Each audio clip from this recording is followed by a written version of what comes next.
In the name of God, Father, Son, and Holy Spirit.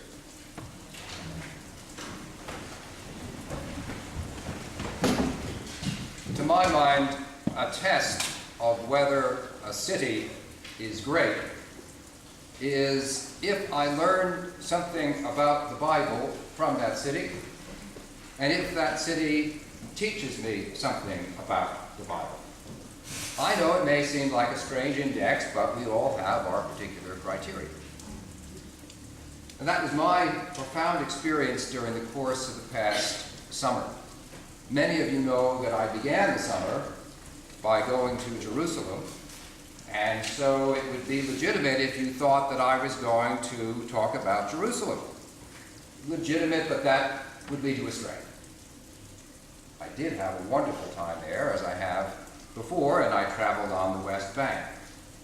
I know it sometimes seems that attempts by religious leaders to investigate conditions on the ground can appear to be a waste of time, but I would point out that at the beginning of the summer, the Palestinian Authority announced that it would never speak with the Israelis in the wake of an incident, and in fact they're going to be meeting convened by President Obama next month.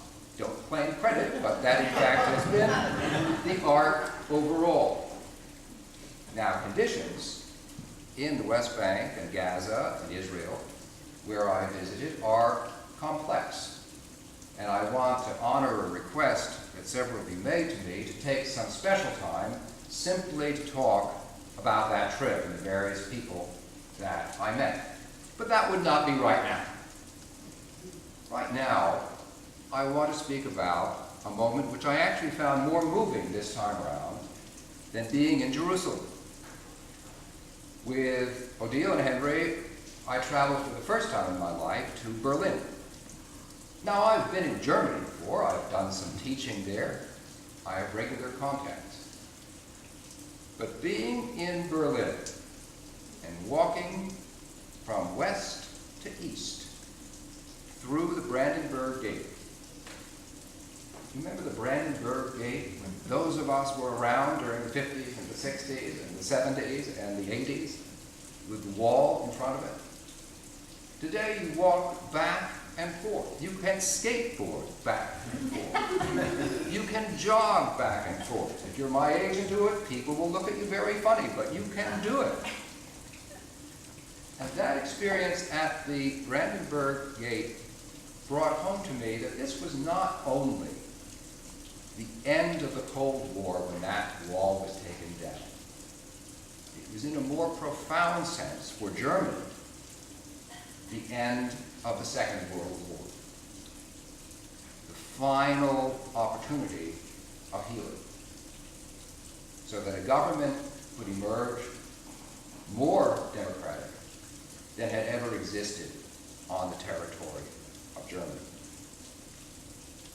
But in the midst of that celebration of what was possible on the basis of so much destruction, there is also in Berlin a palpable weight of history. We talked about it in our family, that you would turn a corner and there is a gorgeous and moving memorial to the Jewish victims of the Holocaust. Across the street, there is an installation for homosexual victims of the Holocaust. Separate memorial for gypsy victims. Museums set up to explain the work and the guilt of the SS. An entire range of reminders of what had happened and of how the people of this great city were in fact directly involved in what had happened. The more you see that honest sense of accountability, the more it can seem mysterious that a great civilized nation could have gone down that dreadful path. And as I thought about that, I realized that I have not given this chapter of the book of Isaiah that we heard just this morning the weight that was due to it. I have to admit that when I first read this chapter of Isaiah, chapter 28, first time I ever read it, I was studying Hebrew in seminary, and therefore I was reading it slowly. It's my second year of Hebrew. And I was able to make out the prophet's words to the leaders in Jerusalem of his time. When he says to them, "You say, we have made a covenant with death, and with Sheol," that is the underworld, the equivalent of Hades, "we have made an agreement. When the overwhelming scourge passes through, it will not come to us, for we have made lies our refuge, and in falsehood we have taken shelter." That was the Third Reich.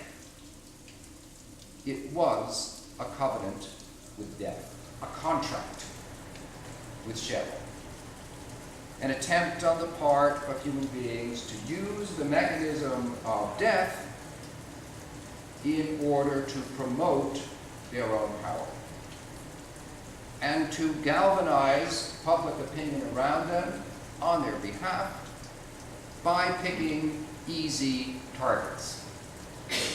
No one likes gypsies. They don't own any property, and they treat our property as if it was theirs. We fear homosexuals, and we think that if homosexuals are given access to the rights that real Germans have, it will undermine our institutions. Don't even have to explain why we're supposed to hate Jews. That's just an axiom in Europe of that part of the 20th century. We will make lies our refuge. We will say about these groups whatever we like to say in order to make sure that our policies will be followed.